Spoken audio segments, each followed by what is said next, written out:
Hi and welcome to John's Maths Book. In this video, we'll be exploring another key concept in mathematics. If you find this tutorial helpful, then please show your support by subscribing, liking, and leaving a comment. Your positive engagement helps me create more content and allows me to bring you more valuable maths lessons. Without further ado, let's go over to the whiteboard. Let's look at evaluating the indefinite integral of cos²2ϴdθ. And to do this, we're going to use the trig identity where cos²θ is equal to 1 plus cos²θ divided by 2.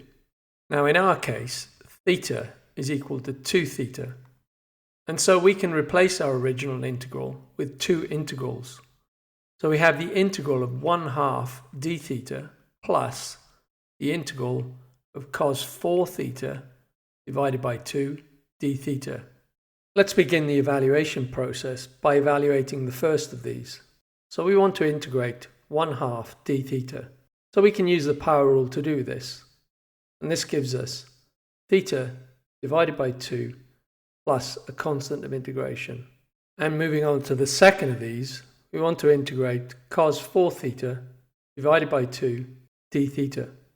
And to evaluate this, we're going to make a substitution. We're going to let u equal 4θ. So du by dθ is equal to 4, and it follows that dθ equals du divided by 4. And now, if we make the substitution for 4θ and dθ, we have the integral of cos u divided by 8 du. And this evaluates to 1/8 multiplied by sine u plus a constant of integration.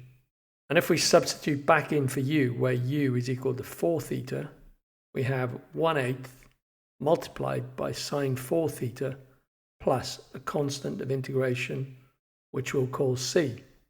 If we put the result of the two integrals together, this gives us our final solution, which is θ divided by 2 plus 1/8 multiplied by sine 4θ plus a constant of integration.